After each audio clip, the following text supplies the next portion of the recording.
You're listening to Season 10 of Mobile Suit Breakdown, a weekly podcast covering the entirety of sci-fi mega franchise Mobile Suit Gundam, from 1979 to today.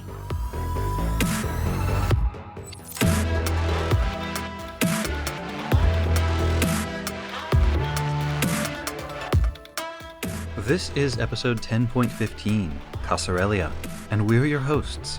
I'm Tom, and we missed our release deadline last week because I was fired out of a space torpedo tube for insubordination, and I drifted through the vast and wondrous cosmos for days before being picked up by a passing shuttle. It was bad for my productivity, but very peaceful. I would rate it 4 stars. And I'm Nina, new to Victory Gundam, and still not tired of receiving messages from people enjoying the podcast. Seriously, we love to hear from you. Mobile Suit Breakdown is made possible by our paying subscribers on Patreon. Thank you all, and special thanks to our newest patrons, No One from Ithaca and Kirby. You keep MSB Genki. This week, Victory Episode 15, Speisu Dasto, or Space Dust. The episode was written by Godo Kazuhiko, storyboarded by Nishimori Akira, and directed by Takase Setsuo, with Maeda Meiju as animation director.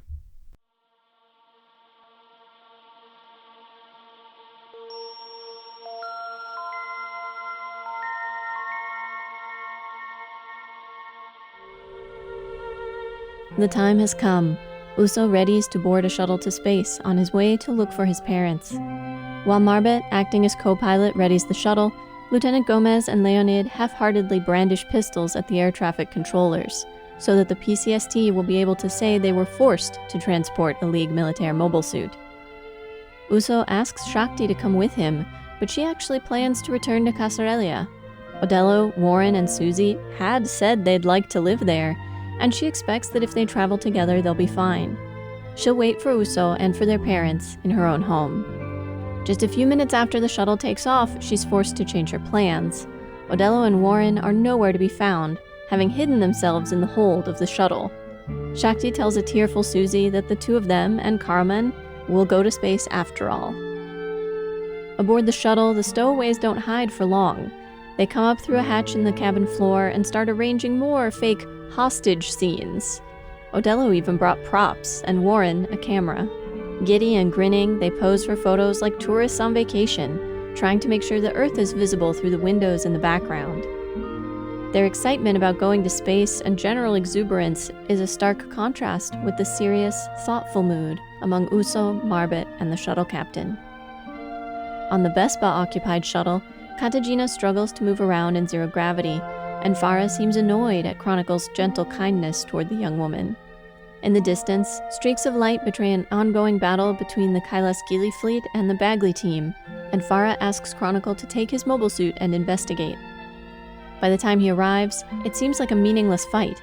The Bagley team have only one ship left, and yet have not tried to retreat or surrender. Chronicle is able to fly right up to the ship, shoot the bridge, killing the bridge crew and presumably the highest-ranking officers left on the field, and fire off the surrender flares. Despite their confusion over what exactly has happened, the remaining Bagley team mobile suit pilots disarm and surrender. The other shuttle has run into problems of its own, a debris field full of asteroids, bits of destroyed ships and colonies, and other space garbage. A beam shield, projecting off the front of the shuttle, is meant to protect it, but it flickers on and off, obviously malfunctioning. The captain has to don a normal suit and go out himself in an attempt to make manual repairs, but the usual fixes don't seem to work, and on his way back inside, his tether snags on a passing asteroid, pulling him into the chunk of rock and knocking him unconscious. While Marbet stays at the helm, the boys make their first ever spacewalk, retrieving the captain and patching gashes in the hull. With the shield effectively useless, it's decided that Uso should use the Victory Gundam to destroy or deflect any obstacles the shuttle can't evade. Odello clings to the outside of the mobile suit to act as an additional spotter. Finally arriving at Kailaskili, Farah and Chronicle are shown into an ostentatious dining room, places already set for them. Famed Captain Tassilo Wago, seated at the head of the table, invites them to sit and asks Commander Farah Griffin if she has anything to say for herself. Farah takes full responsibility for her failures on Earth, but she struggles to maintain the facade of her usual confidence. Her brow creases with worry, and her hand shakes as she tries to eat. It seems there will be no typical court-martial proceeding. "I am the court-martial," Tassilo Wago tells her. The meal continues in near silence, and the captain waits until the dessert course to pronounce his verdict. Farah will be cast into space.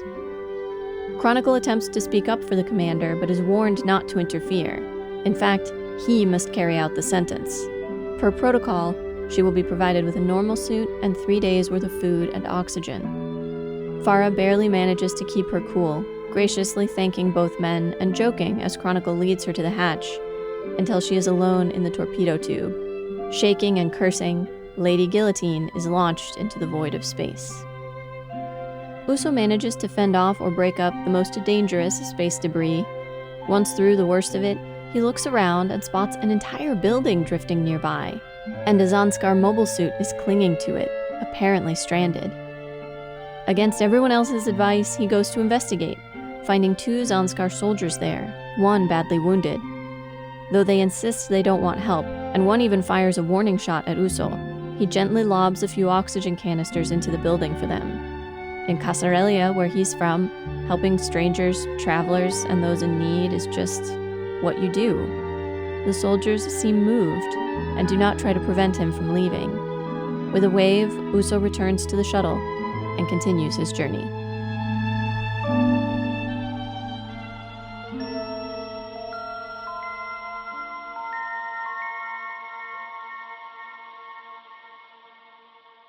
Odello fans seething, raging, weeping as his stock takes a major dive after the cruel and unexplained abandonment of Susie in this episode.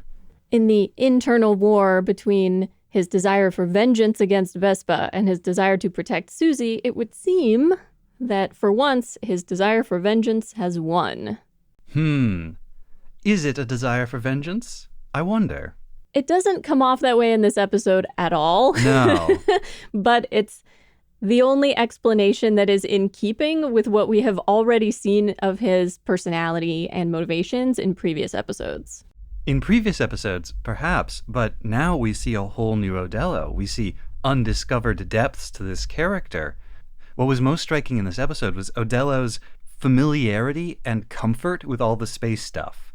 He's the one constantly telling Uso how the normal suits work, how the air gun works, how to use the skin-to-skin contact circuit radio. Odello knows all of this already. Why does he know that? Why does he know that? Is Odello a space noid whose family came to Earth? Or is Odello a space nerd who just loves all of this stuff and has spent his whole life waiting for an opportunity to go out into space and do cool space stuff? Because I think that's an alternate explanation for why he would stow away aboard the shuttle and abandon Susie.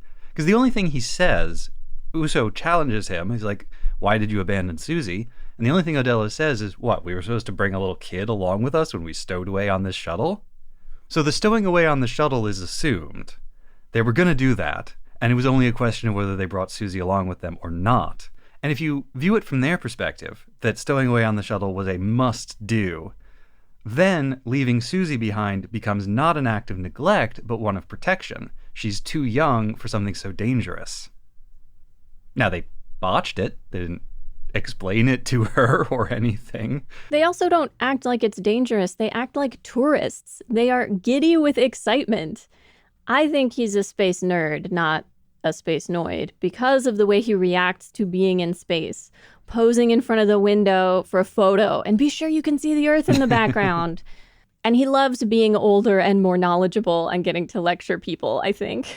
Definitely. But I did feel very angry at his leaving Susie behind, because even if space would have been dangerous, it doesn't make sense to leave Susie unless you assume that someone else will take care of her. And let's be real, the Ligue Militaire is not going to do that.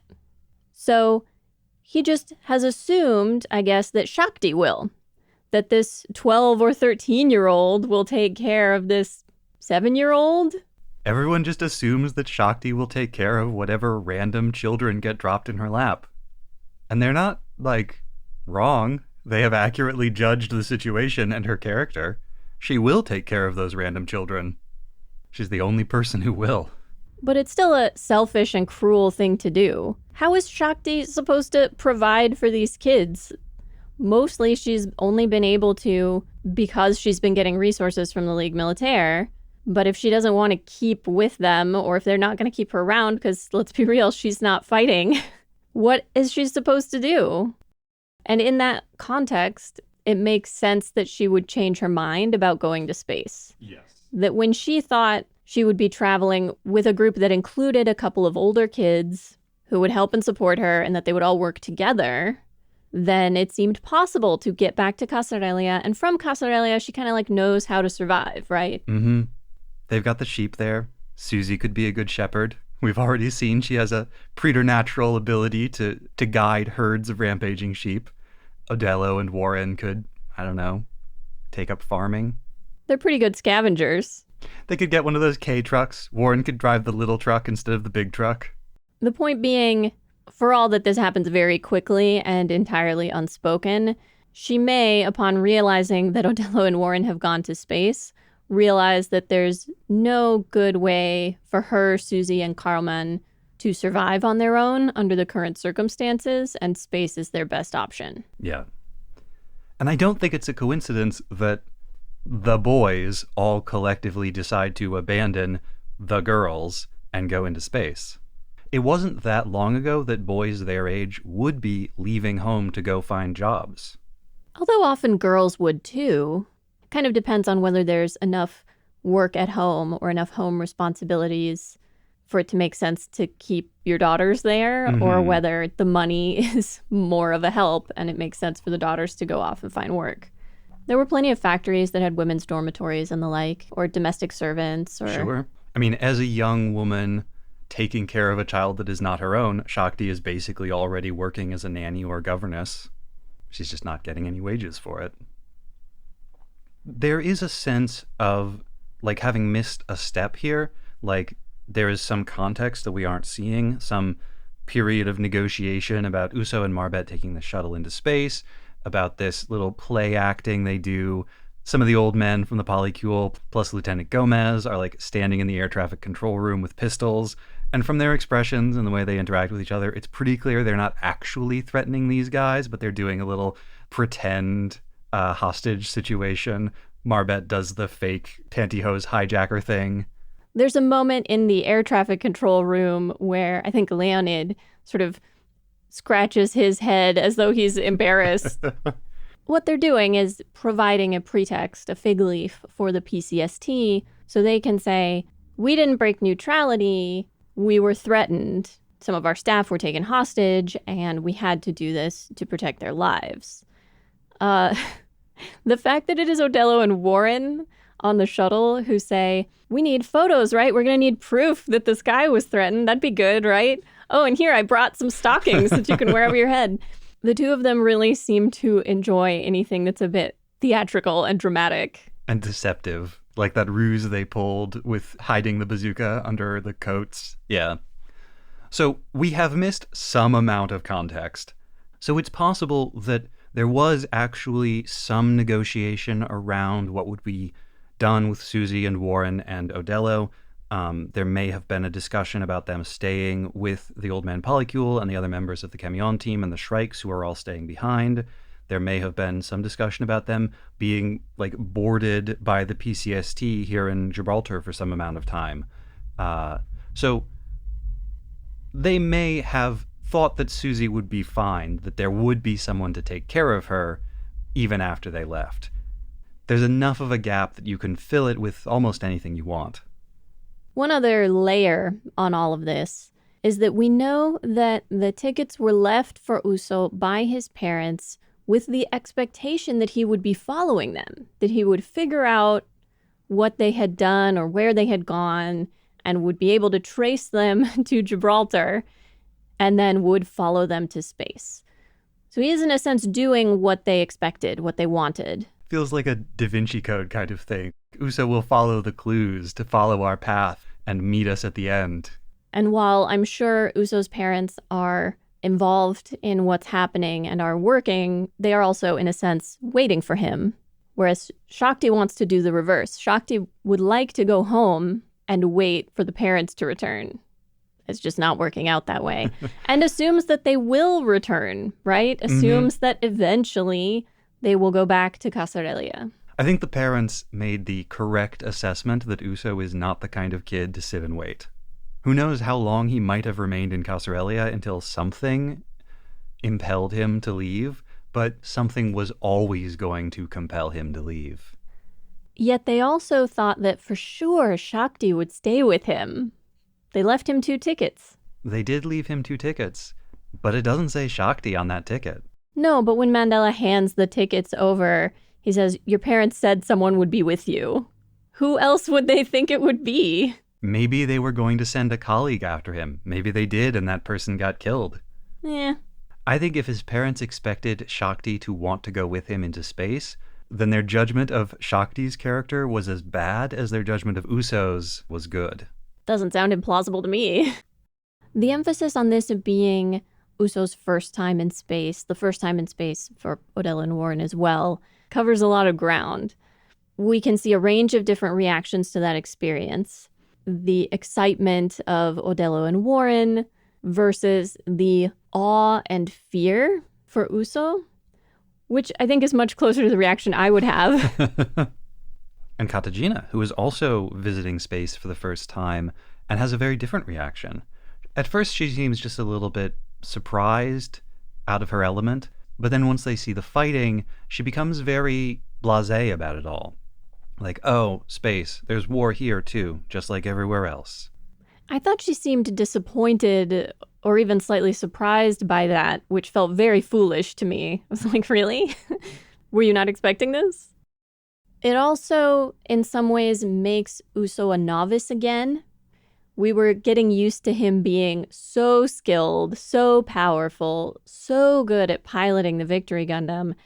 And this kind of pulls that back, reins it in, and gives him room for growth again. He's not used to how to move in space. He's not used to space combat where there's no real up or down. He's not used to thinking about how the thrusters will work in 0G. Although once he's actually in the mobile suit, he does not struggle with it the same way Ko did. These 2 Gundam shows come out one after another, 0083 and Victory, and both of them start with the characters on Earth, start with Earthnoid pilots, which is very unusual. None of the prior Gundam shows had done that. And then both of them have this going into space moment and show the main character a little out of their element, challenged somewhat. But while Ko really struggles, and they do a whole episode about how bad he is fighting in 0G, Uso picks it up pretty quickly. Skill issue, I guess. He hasn't had to do much fighting yet. A live-action game of asteroids doesn't quite feel like it counts. Another connection between what's happening in space and what we've already seen on Earth. Most of the hazards that they are encountering here, this debris field, are man-made. This is pollution in space. This is space garbage created by people. In space as it is on Earth. That is now, again, harmful to humanity's attempts to exist in this environment. This feels like a really fundamental part of Victory's message, that going into space doesn't do anything for us except spread our problems into a broader sphere, that humanity wrecked Earth and then we went out into orbit and wrecked space too. And a lot of that was war. Like, these are destroyed colonies. These are wrecked buildings. This is the ruin of 153 years of universal century violence. They're not getting caught in, like, discarded 6-pack rings or flying into an ocean of consumer plastic or something. And they could easily have had this be like an asteroid belt. They could easily have had it be space rocks. They didn't. They made it buildings and chunks of trees, debris that is obviously from human-created structures, including that entire building, which reminded me of a lot of buildings in Paris. I thought of the Grand Palais specifically, though I think it's more that architectural style than that particular building. And they do keep referencing France, so... There's a fair bit in this episode that harkens back to the early modern period. The naval tradition of offering aid even to enemies as long as you're not actively engaged in hostilities with them, Farah gets marooned after a fashion. And I think I'll probably talk more about that during the research piece, because I cannot miss an opportunity to talk about pirates. I want to come back to talking about both the old naval traditions and Farah's punishment, but the shuttles also felt as if they revealed a lot about the PCST and perhaps about the social and political position of Earth to space and space to Earth travel. Because look at these shuttles. One, each shuttle has like 4 passenger seats and a not very large cargo bay. How many people actually travel back and forth, and with what frequency? Very, very few. So clearly this has become a very separate spheres kind of situation. Space noids in space, Earth noids on Earth, and never the twain shall meet. The captain of the shuttle also mentions that even though obviously they could not do the maintenance that they would normally have done under the circumstances because of being forced to leave in a hurry, he also says that these shield malfunctions happen all the time. And yet nothing has been done to either improve the shuttles so that the shields don't malfunction, to upgrade them in some way, or to address the core issue, which is all this garbage in space. Everyone has merely accepted that this kind of travel is more dangerous than it used to be. And everybody just like shrugs and tries to make the best of it.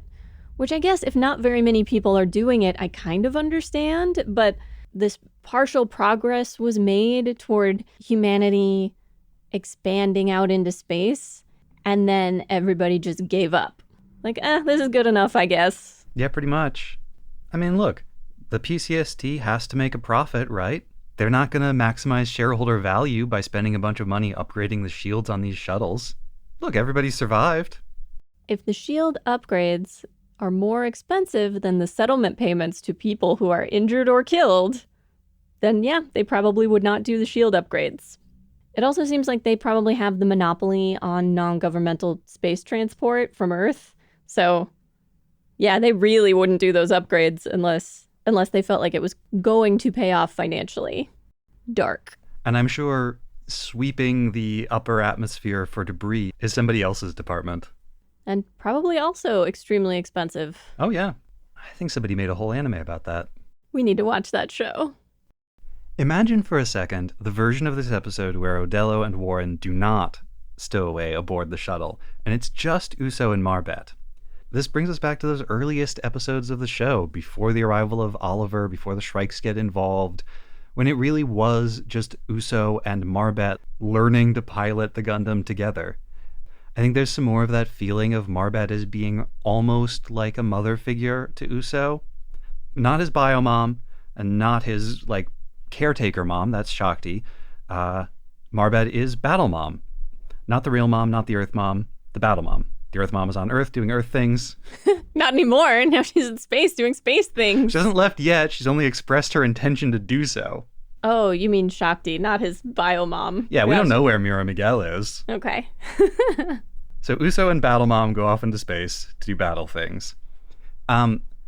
But Uso, in doing so, abandons Shakti and Karlman, with whom he has his own, pseudo-family, where he's the father protector, Shakti is the mother caretaker, and Karlman is the baby.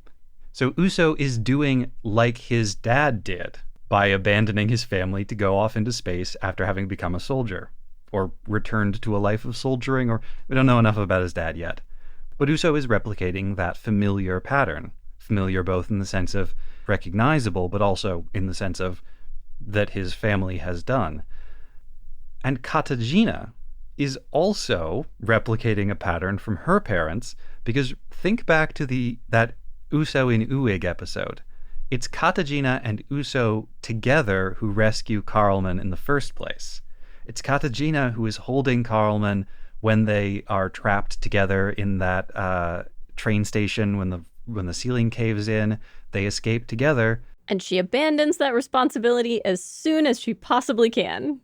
And then she runs off with her lover, just like her mom did. The other major parallel in this episode is Uso and Chronicle. who both explicitly state an aversion to pointless or meaningless death. In Chronicle's case, this drawn-out, extremely one-sided battle where the Badgley group should have retreated or surrendered, but hasn't, even though they can't possibly win. They're vastly outnumbered. And Uso with these two soldiers who are stranded, and them refusing aid from him serves no real purpose. They also both quote these old Navy traditions when Chronicle provides Farah with 3 days worth of oxygen and food, and Uso when he talks about that it's an old naval tradition to give aid to other sailors. Both Farah and Godwald Heineken, they're too proud to ask for help. They are too proud to admit they need help, at least when other people are around and watching. Farah certainly has her little breakdown once she's actually in the torpedo tube. And yet, Chronicle and Uso still, for various reasons, because of tradition, because this is the way you do it, still force some aid upon them. Is it Badgley? I thought it was Bagley. Is it Bagley? I don't remember. It's spelled with a G, but it could be a J. It's spelled Bagley, but Badgley sounds more like a real name. But when has Gundam ever cared about that? We'll come back to this in the future, I'm sure, and we can confirm whether it's Bagley or Badgley. Either way, not only are they outnumbered, but they are using seriously outdated equipment versus these high-end, modern Vespa mobile suits. The ship they're flying is like a Char's counterattack era Klopp class. So that's 60 years old. And then the mobile suits are Javelins, which are F-91 era mobile suits, so 30 years old. That does go some way towards explaining why Chronicle is able, in a single mobile suit, to end a whole battle by himself. Yeah. Though I did wonder if maybe he was stepping on any toes in doing so, if there were Zanskar forces in the area that wanted to fight it out, that would have preferred the enemy not surrender. I suppose we'll find out from Captain Tassel's Wagyu beef in the near future. I also have more sympathy for Farah's not asking for help, because having been sentenced to death, effectively, unless someone is willing to risk their life to help her escape, she doesn't have any options. No. All she has left is her pride. And I thought they dealt with her character so beautifully. She behaves how she knows she must, right? She has to take responsibility for what happened down on Earth because she was the commander. It was her responsibility. She can't try to throw somebody else under the bus at this juncture. And you can see what it's costing her to hold it together. The worry sort of creasing her face, her hand shaking and her spoon rattling as she tries to eat this meal. A quaking in her voice when she jokes about, it would have been funny for Lady Guillotine to be killed by the guillotine, but oh well. One last little bit of bravado from her. And I think perhaps her apparent resentment for Chronicle's kindness to Katagina is because a commander has to project strength and can't be helpless, can't be someone who needs help from other people, can't accept that kind of kindness from other people because of their position. And she has just lost the one person who was kind to her anyway. And although Chronicle speaks up for Farah when the sentence is initially passed, he does ultimately carry it out, just like he has done over and over and over again whenever Vespa has done anything that he thinks is questionable. He's willing to voice his opposition, but he's not actually willing to refuse to follow orders. All of this, and especially the focus on Farah's emotions, her fear during this dinner, sells the understated sadism of Captain Tassilo Wagyu. Wago, not Wagyu. I'm going to keep calling him Wagyu. Captain Wagyu Beef over here. The cruelty of the whole proceeding. The more so because he gives no indication of enjoying it. He's so flat and stoic about all of it, and yet the cruelty is calculated and maximized in the way he does all of this, in the way he makes Chronicle be the one to put her in the tube. In forcing Farah to sit through a multi-course meal before he pronounces the sentence. And although there might have been other motivations to it, in the sentence that he chooses to pass. Not a quick death by execution, but marooning. A slow death by oxygen deprivation or lack of water. It's an awful way to go. And you can tell that Farah is surprised by it, that she thought worst case scenario, she would be executed. It's possible that they didn't feel they could carry out an execution in private, that it would have had to have been public, and so it becomes a spectacle. A marooning is much less so. Or they chose the marooning because it's cruel. When we started talking about this, you mentioned the sadism of Tassilo Wago. I think he is meant to be a stand-in for Zanskar as a whole. In particular, because he has been put in a position where he is allowed to pass judgment. There's no real court-martial. Court-martials, even way back in the day, were like trials. Several different commanders, captains or admirals, would sit in like tribunal and hear from witnesses and question people and gather evidence and then pronounce judgment. There is no pretense of law or justice in this. There is no meaningful opportunity to defend herself for Farah. There is every indication that her fate was sealed before she sat down to that dinner. And that it all happens in this environment of ostentation. In this wood-paneled room with a huge fireplace over a multi-course meal with a white tablecloth and china plates and these incredible place settings. A wood fire feels a bit ostentatious now on Earth, but imagine the expense of firewood in space. And the added danger. Oh, yeah. Having an open fire in a spaceship is ludicrous. I know fire doesn't work the same way in space. There are things about the way gravity affects oxygen and flames. Everything we know about how fire works and looks is based on the way it works in the Earth gravity environment. So I don't think a fireplace in space would work the same way or look the same way unless they used some extremely advanced technology to force it. Even without special space fireplace technology, it is a bonkers thing to do.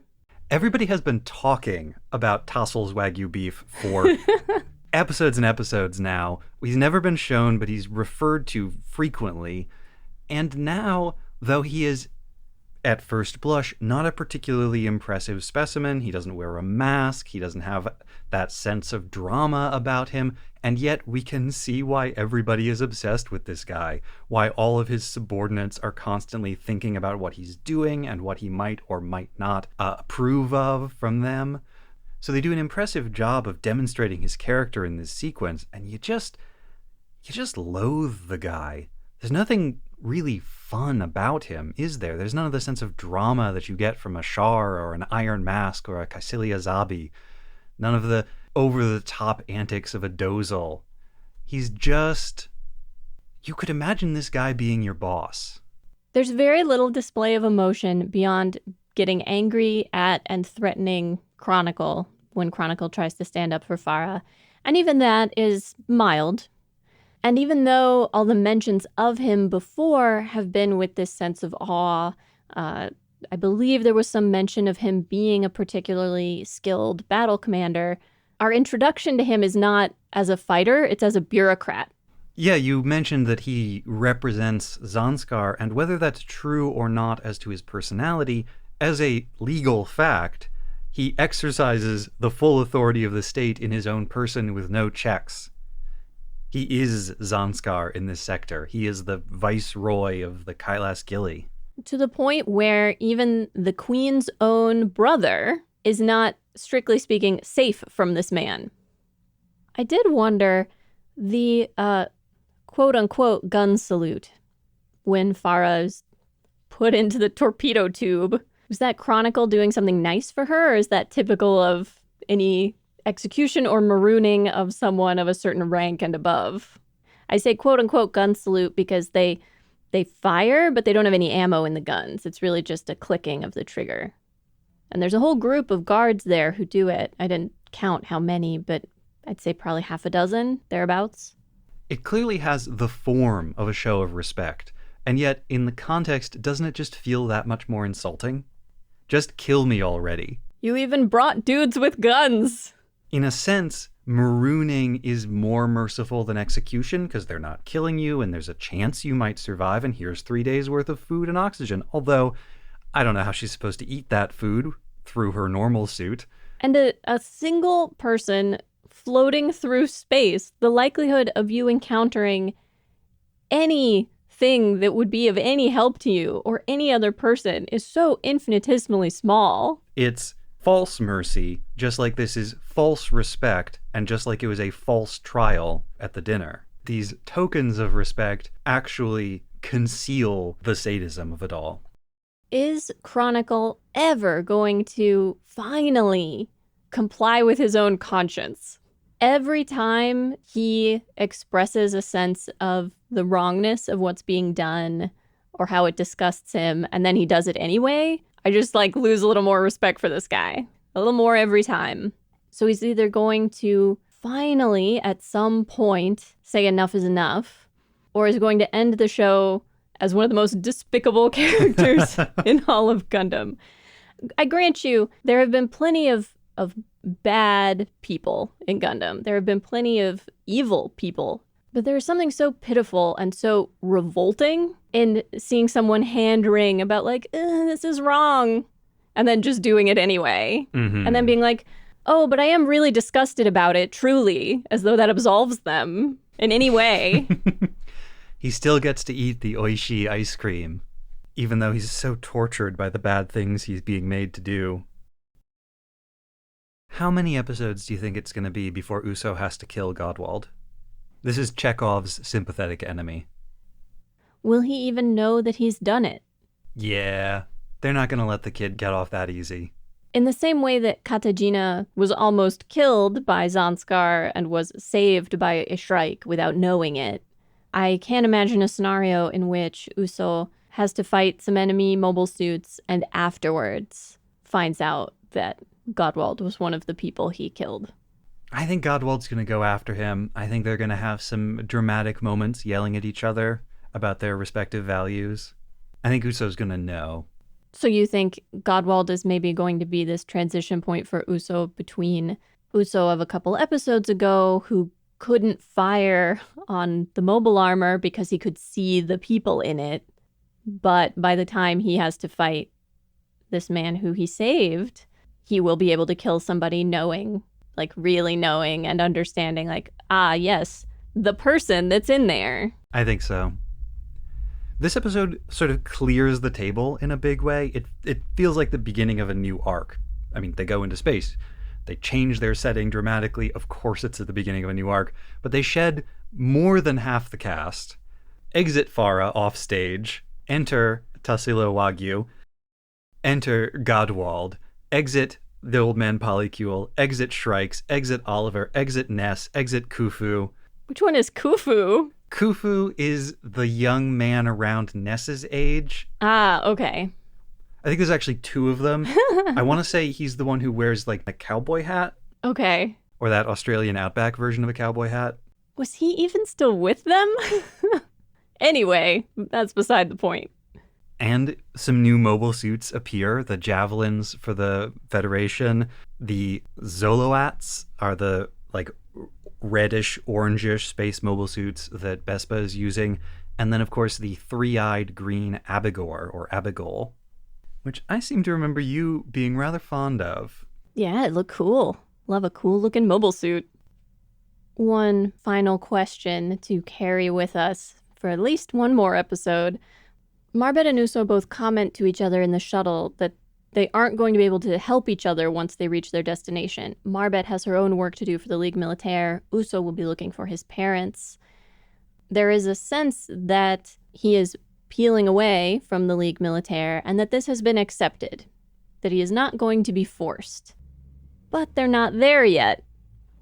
And so it remains an open question whether Katajina was right or wrong about this, whether Katajina was correct when she said, they aren't just going to let you walk away. And I can't help but wonder whether it will be the League Militaire specifically, or circumstances in general that keep Uso in the fight? Well, there's a victory in the hold of this shuttle, but it's Marbet's mobile suit. They didn't bring Uso's, but he just can't stay out of it.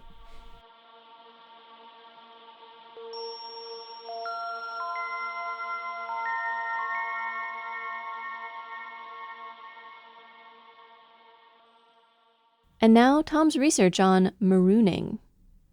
Although it differs in a few particulars, the punishment meted out to Farah Griffin in this episode has its closest analog in the old seafaring practice of marooning, that is to say, stranding a troublesome person or group on a deserted shore, uninhabited island, or lonely sandbar with a few minimal supplies, then leaving them to their fate. Tassilo Wago doesn't use the Japanese term for marooning, okizarike, literally abandonment punishment. Instead, he calls it Uchu Horyu. Uchu is space or the universe. Horyu in modern speech ought to be a verb. Conjugated with a suru ending, it would mean to release or discharge, which fits well enough in context. But Captain Wago is using it as a noun instead. Used in this way, which the dictionary calls archaic, the word means exile or banishment. In full, the term is something like space exile. It gives a sense of euphemism, the way 17th century sailors sometimes said that a person marooned on a desert island was being appointed its governor. Ha! In Farah's case, the euphemism does little to obfuscate the fact that this is meant to be her execution, whether by starvation, dehydration, or suffocation when her oxygen runs out. It is not a guaranteed execution, but the prospect of rescue seems so vanishingly faint under the circumstances as to be almost impossible. From Chronicle, we know that this is a standard type of punishment, perhaps not a common one, but regulated under imperial law. Is it mercy to give the exile the means to extend their life by 3 days? Or is it cruelty, prolonging an already slow execution? These same questions can be asked of historical marooning. The practice is closely associated with the golden age of piracy, the roughly 75-year period from the end of the Wars of Religion around 1650 until 1725, a decade after the end of the War of the Spanish Succession. In fact, marooning became so closely tied to pirates and piracy that by the end of the period, the word marooner had become interchangeable with pirate. Maroon is both a verb in the sense of let's maroon that guy, and a noun, a term for those who have been marooned. Robert Louis Stevenson's massively influential Treasure Island calls the character Ben Gunn both the marooned man and the maroon. Yet the noun form is older. There were maroons before there was marooning. The term maroon first entered English during the mid-1600s, derived from the Spanish cimarrón. Initially, both words meant a formerly enslaved person who had escaped bondage and fled into the hinterlands to live an isolated, mostly self-sufficient existence beyond the reach of the slaveholders and their enforcers. In the 1500s, thousands of enslaved Africans and native South Americans escaped the barbaric tortures of Spanish and Portuguese colonies to eke out a desperate living in the mountains, jungles, and other inhospitable places. These cimarrones would occasionally raid the colonies from which they had escaped for the kinds of tools and supplies they could not easily make themselves. They made common cause with other enemies of the colonial authorities, including early pirates, like the famous English privateer Francis Drake. Sometimes they traded, food and information for tools, weapons, iron. Sometimes they collaborated, as in 1573, when a joint English-Cimarron expedition traveled overland by secret jungle paths to raid Spanish silver caravans. To be made a maroon, then, was, in a euphemistic sense, to be made free, but also to be isolated, deprived of almost every resource, and left to fend for yourself in a hostile wilderness. Marooning could be a simple expedient. Pirates capturing a ship might put her former crew or passengers ashore just to avoid having to deal with them. But as in Zanskar, it was also a punishment, one sometimes enshrined in and regulated by the Articles of Agreement that governed life among the pirates. And, in some cases, it was a means to get rid of someone without having to contend with the moral, legal, or political consequences of actually killing them, as in August 1520, when Ferdinand Magellan found himself having to decide what to do with a mutineer who also happened to be the nephew of the Archbishop overseeing all trade between Spain and her American colonies. The typical depiction of a pirate marooning went like this. The soon-to-be maroon, or maroons, who might be troublesome sailors, despised officers, or inconvenient prisoners, would be rowed to shore in a small boat and left there with a few days' worth of food and water, and, very dramatically, a pistol loaded with a single shot so that the maroon might choose to end their own life. The implication being that to be marooned was often a fate worse than death. Historical novelist and pirate enthusiast Cindy Valar called it the most dreaded of all punishments, for it promised a slow, cruel death without hope of reprieve. It's hard to know how much credence to give this. Primary sources about piratical practices from that era are understandably scarce and highly sensational. Those who did the marooning tended to die violent deaths before getting the chance to write their memoirs. Those who were captured by government agents might claim, by way of exculpation for their crimes, to have been marooned, then rescued by a passing pirate vessel and pressed into service against their will. True or not, they had strong incentives to exaggerate the harshness of their experiences. Those who managed to slink quietly back into civilian life preferred to keep their heads down and not talk too loudly about all the crimes that they had done. Modern recountings of historical marooning as a punishment are pretty bare bones, tending to repeat the same handful of details with few, if any, citations. Telltale signs to me that they're all drawing from the same handful of original sources, or they're just endlessly copying each other in a writer's Ouroboros. I love that phrase, by the way. Thank you. A lot of reports about marooning therefore take the form of, it's said that when pirates maroon someone they... or normal ships maroon a sailor this way, but pirate ships maroon a sailor that way. If the standard practice was to leave the maroon stranded on an inhabitable but uninhabited island, then pirates would maroon you on a sandbar that was covered by water at high tide, so you would get nibbled by crabs and then chomped by sharks. But even if we go back centuries, the popular understanding of pirate life has basically always been based on fiction, thanks to books like Treasure Island, or on historical documents of somewhat dubious authorship. I'm referring here to the seminal text, A General History of the Robberies and Murders of the Most Notorious Pirates from Their First Rise and Settlement in the Islands of Providence to the Present Time.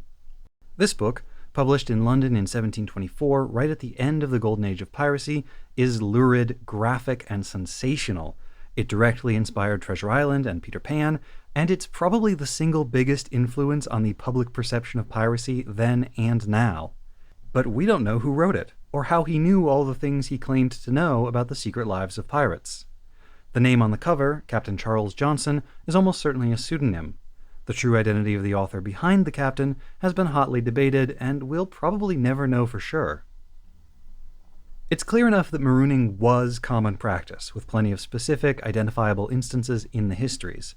But whether it was an inevitable execution, a torture worse than death, or the buccaneering equivalent of a timeout for bad behavior depended a great deal on the circumstances attending the stranding. A ship that had left sailors behind might think better of it after a few days and go back to retrieve them. Or if the marooning had been ordered by an unpopular captain, he might be deposed, and the maroons rescued by the new leadership. A maroon on a habitable island near a busy sea lane could expect fairly prompt rescue. I can think of one example in which the person was rescued within 8 days. Intrepid maroons, especially those deposited on shore in groups, sometimes managed to construct rudimentary boats and sail back to civilization. In one case, a whole ship's worth of pirates was marooned together when they stopped on a small island to repair the hull of their ship, only to be surprised by a Navy patrol. To avoid capture and certain execution, the pirates burned their ship and fled into the interior of the island. It's not entirely clear to me why they burned the ship, but they did have friends nearby in a second vessel, and perhaps they were hoping that the Navy patrol would move on after seeing the burned-out ship, giving the other pirate vessel a chance to put into harbor and pick up the maroons. Unfortunately for them, the surviving pirate ship decided to just run for it instead. They got away, but shortly thereafter a gang of mutineers who were determined to give up the pirating lifestyle shot the captain, a certain Thomas Anstis, while he was sleeping, and imprisoned the other officers. They delivered them to the authorities at a nearby Dutch colony, and for this service the mutineers were acquitted of piracy. the captured officers were hanged. But the Maroons did all right for themselves. They survived on the island until another ship came into the harbor to take on supplies. They seized it, resolved to give up piracy, and sailed home to England, where, if Captain Charles Johnson can be trusted, they lived out the rest of their lives in peaceful obscurity. The more you read of actual examples of marooning, the more dubious those accounts that portray it as a fate worse than death begin to seem. In 1629, for instance, after the gruesome events of the Batavia Mutiny, an 18-year-old cabin boy turned mutineer was tried and sentenced but spared from execution on account of his youth and his minor role in the mutiny. Instead, he was marooned. Like Zanskar, some pirates enshrined the marooning in their version of law. A general history of the pirates recounts several examples of what the author claims are piratical articles or pirate codes, the self-made laws governing each company of corsairs. The articles of the crews of Captains Bartholomew Roberts, George Lowther, and John Phillips are recounted, and marooning appears prominently in the articles of both the Roberts and Phillips crews. Roberts had gotten his start in piracy in the usual way. He had been second mate on a merchant vessel until his ship was taken by pirates. I suppose it was a bit like working at a company that got bought out in a hostile takeover. The work is mostly the same, you just really hope you won't be deemed redundant. When the pirate captain who had captured Roberts, a certain Howell Davis, was shot to death 5 weeks later on Principe in the midst of a failed scheme to kidnap the island's governor, the surviving pirates elected Roberts as their new leader, despite his relative inexperience. Regarding the articles of Captain Roberts, the history says, "Now projecting new adventures with his small company, but finding hitherto they had been but as a rope of sand, they formed a set of articles, to be signed and sworn to, for the better conservation of their society, and doing justice to one another, excluding all Irishmen from the benefit of it." Huh. They had just been betrayed by an Irishman? The 11 articles listed are only a summary and an incomplete one. The original was thrown overboard to prevent its capture, and thus, quote, "There is a great deal of room to suspect the remainder contained something too horrid to be disclosed to any, except such as were willing to be sharers in the iniquity of them." What survives of the articles mentions marooning as a punishment in 2 instances. First, that any pirate among them who stole something of value from the crew as a whole was to be marooned. But if it were merely theft of another pirate's personal property, the crew would settle for a lesser punishment. The thief would be mutilated and then put off the ship in some inhabited place, where he was, quote, "sure to encounter hardships." Second, any pirate who attempted to desert the ship, or who deserted his post during battle, might be either executed or marooned. The articles of Captain John Phillips and the crew of the Revenge are more interesting.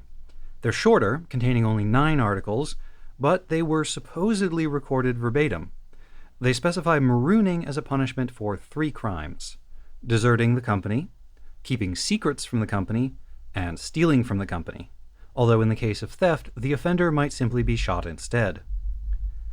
As in Zanskar, the articles provide that the maroon was to be given certain provisions, in this case a bottle of water, a firearm, and the gunpowder and shot necessary to use it. Both sets of articles specify immediate execution as the punishment for other, more serious crimes.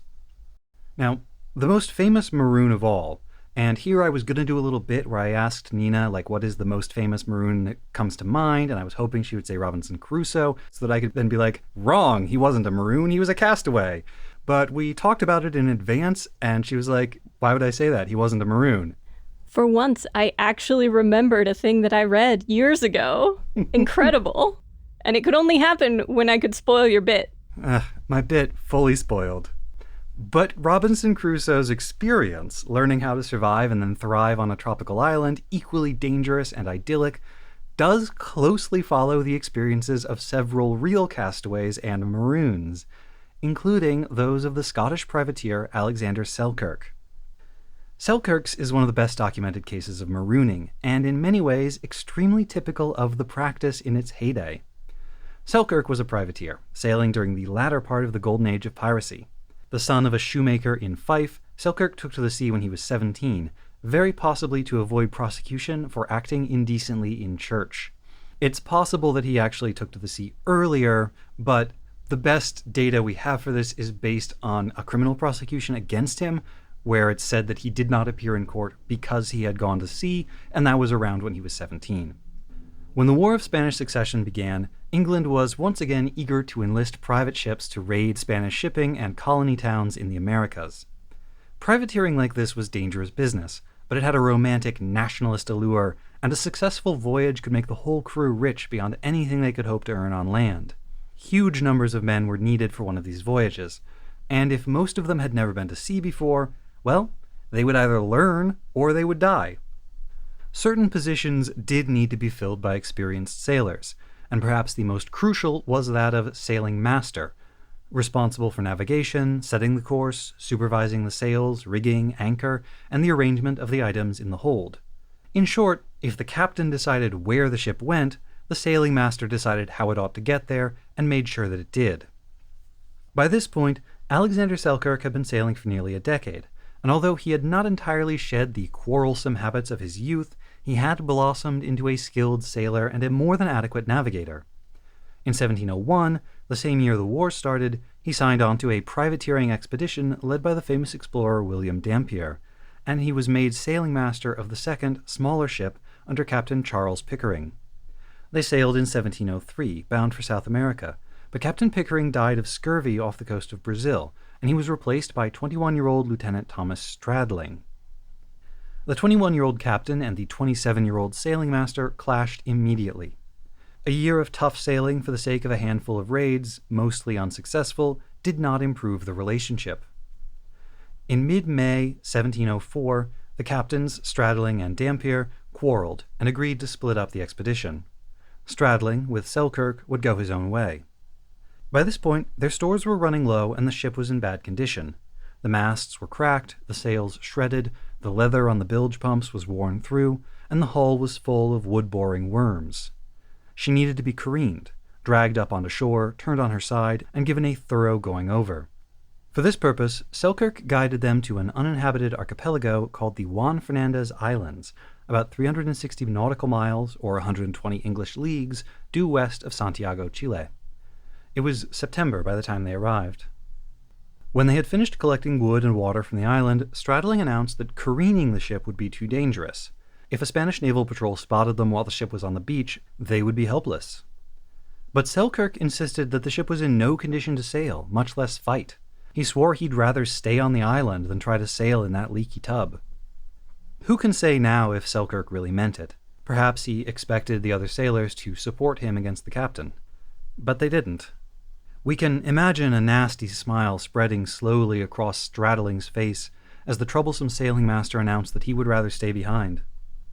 Stradling called Selkirk's bluff.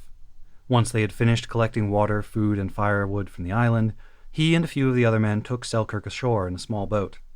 They gave him some food and water, a musket, some shot and powder, and left his sea chest on the rocky shore. Selkirk waded out into the shallows and called after them, begging his former shipmates to come back. Stradling just jeered at him. A few hours later, the ship raised anchor and sailed out of the bay, never to return. Of course, Selkirk did not know they weren't going to return. He was the sailing master, the navigator. Surely it was only a matter of time until they realized how much they needed him. He waited on the beach in a crude hut to be sure he didn't miss their returning. He found a freshwater stream nearby, ate his biscuits, and waited.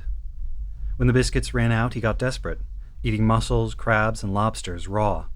And once the intestinal distress subsided and he was able to move around properly again, he tried cooking them. Weeks went by like this. Eventually, he moved off the beach in search of better shelter. At first, he settled in a cave with its entrance above the tree line so that he could still watch the bay for a passing ship. By this point, he had probably given up hope of Stradling having a change of heart. Selkirk could not have known and would have gotten little joy from the knowledge, but in fact, he had been exactly right. The ship had not been seaworthy, and Stradling's remaining crew had not been equal to her handling. They had foundered only a little while after marooning Selkirk. Only the captain and 5 or 6 others survived, out of an original crew of more than 60. The survivors fell into the hands of the Spanish authorities and were dragged to Lima, where they would remain in harsh imprisonment for years. But Selkirk was doing all right. He slept a great deal, he sang to himself, explored, experimented with different kinds of food, sea turtles, bird eggs, wild berries, and roots. In the interior of the island, he found edible plants growing in great patches. Turnips, cabbage, oats, radishes, parsnips, pumpkins. What? They had been left behind after a failed attempt to colonize the island about a century before. He made plum jam and found peppers he could use to season his food. He hunted the island's goats, first with his musket, and then, when he had exhausted his ammunition, he learned how to run them down and catch them with his bare hands. He built a pen and kept his own little herd. In the mornings and evenings, he passed the time by reading the only 3 books he possessed, a Bible and his geometry and navigation textbooks. His health improved, and the hot temper of his youth finally cooled. He moved out of the cave and built himself a proper, comfortable hut. He even learned how to hunt the massive sea lions that came to the island to mate, but found them poor eating. He found a litter of newborn kittens in the woods and brought them back to his hut, fed them on milk from the goats, and when they were big enough, he set them loose around the hut to keep the island's rats at bay. At night, he would hold their little paws and dance with them. Ah! What? How has nobody made this movie? 4 years passed. In that time, Selkirk had 2 close calls with death. Once, he chased a goat into the undergrowth, only to realize too late that the thick plant cover had concealed a ravine. He only managed to survive the fall by the miracle of landing directly on top of the goat. He had to crawl back to his hut, and spent days drifting in and out of consciousness before he had healed enough to be able to walk again. Later, a party of sailors came ashore looking for provisions. If they had been English, Selkirk would have welcomed them warmly. If they had been French, he would have surrendered himself. But he knew from their helmets that these men were Spaniards, and Selkirk feared that they would send him to the silver mines. Like the original Maroons, he decided the solitary life of the wilderness was better than slavery. He hid up in the tree canopy and waited for them to leave. At last, long after he had given up any real hope of rescue, a pair of English ships, privateers, came to the island. Just like Selkirk's own ship, they had come here to rest and repair after a long and difficult voyage. By an extraordinary coincidence, the pilot of the lead vessel was none other than William Dampier, who recognized Selkirk as another survivor of his own failed expedition. They offered Selkirk a place in the squadron, second mate, and he accepted. This expedition proved far more successful than the first, and by the time they returned to England, going the long way across the Pacific to Guam, Indonesia, round the Cape of Good Hope, and back up the coast of Africa, they had taken enough prizes to make the whole crew rich. He returned to England on October 11th, 1711. Besides being rich, his experiences, the time on the island, and the daring privateering that had followed it, made him a minor celebrity in London society. But he had nothing to do, and he missed the solitude and clarity of life on the island. He visited his family in Scotland. At first they didn't recognize him. He spent some time in the old village. He tried to teach his brother's housecats to dance. He found a small cave on a nearby hillside with a view of the bay, and enlarged it until it could serve as a small refuge when he needed somewhere to go to weep for his lost paradise. After a year or 2 of this, he had had enough. He enlisted in the Royal Navy. 5 years later, he was dead, some tropical disease, and buried at sea off the coast of Africa. Marooning fell out of fashion in the latter 1700s, so much so that when, in 1807, Captain Warwick Lake of the HMS Recruit marooned one of his seamen, it caused a minor scandal that resulted in his being hauled before a court-martial and dismissed from the service. The matter was even raised in Parliament by the MP Francis Burdett, who described it as a most inhuman act of wanton and deliberate barbarity and a tyrannical occurrence. Somehow, I doubt we'll ever see Tassilo Wago dragged in front of a BESPA board of inquiry to explain his actions here. I suppose that means we can calculate Zanskar's regard for human life as being no greater than that of a 17th or early 18th century pirate, and significantly less than that of the Royal Navy in the early 19th century. As for Farah Griffin, her prospects for survival seem significantly less than a historical maroon. When you mention the guy dancing with his cats, there's I think it's like an old postcard that people share online sometimes that's a bunch of cats holding paws and dancing in a circle, and I just picture that, but with a guy in there too. He sounds like the luckiest maroon of all time. Finds vegetable patches growing, finds cats, finds goats. Yeah, truly incredible, miraculous luck. With a lot of historical maroonings, the story always ends with, and they were never heard from again. Right. Yes. Or 10 years later, someone found their journal. Ooh. But there have been some other, high-profile survivings. And I think generally, if you were rescued, it was after a short period of time, and so it's not a very dramatic story. It's not much worth talking about. It's not a 4-year and 4-month-long stay on a tropical island. Right. It's like, yeah, I slept on the beach for a week, and then they came back and got me. Right. It's, oh no, an American ship passed by 8 days later and picked me up because I made smoke signals.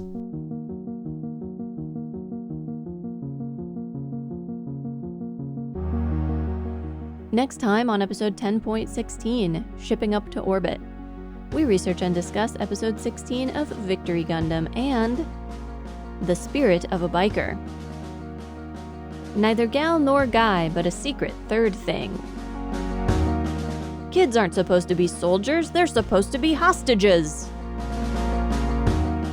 The Claw. Uso is unfailingly polite. Birdlime, the great equalizer. The only man in Gundam who doesn't want to punch kids. Kono power. Get torsoed, scrub. And the best big sister ever. Please listen to it.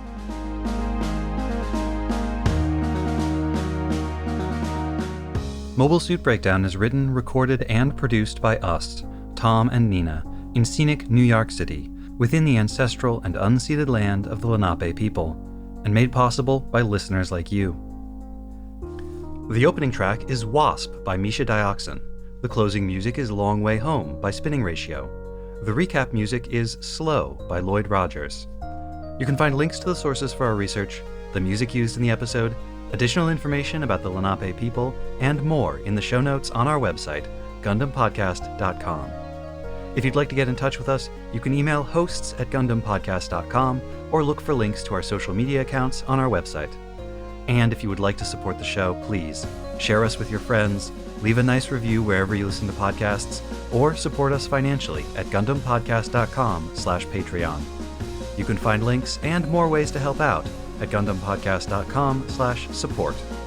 Thank you for listening. The Gundam fandom has been corrupted by wrong opinions, and the only way to purify ourselves is by exposing them to the light of day. Wrong opinions like, the PCST wouldn't need to worry about space debris fouling the exit corridor if they simply built shuttles that could transform into mighty battle robots when challenged. And heck, why waste resources on separate machines for ground and air transport? Maybe the shuttle robot could also transform into, like a locomotive. Think of the efficiencies. Galaxy Express. No, there's a transformer called Astro Train that is a mighty battle robot and also a space shuttle and also a train. Isn't there also just a sad Leiji Matsumoto anime about a space train? No, there are 2 sad Leiji Matsumoto anime about space trains.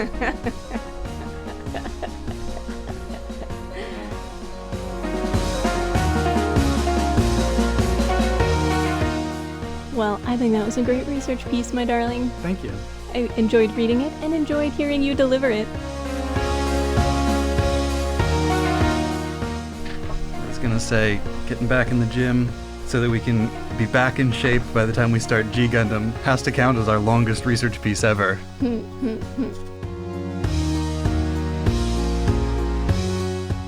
to think of a polite way to say.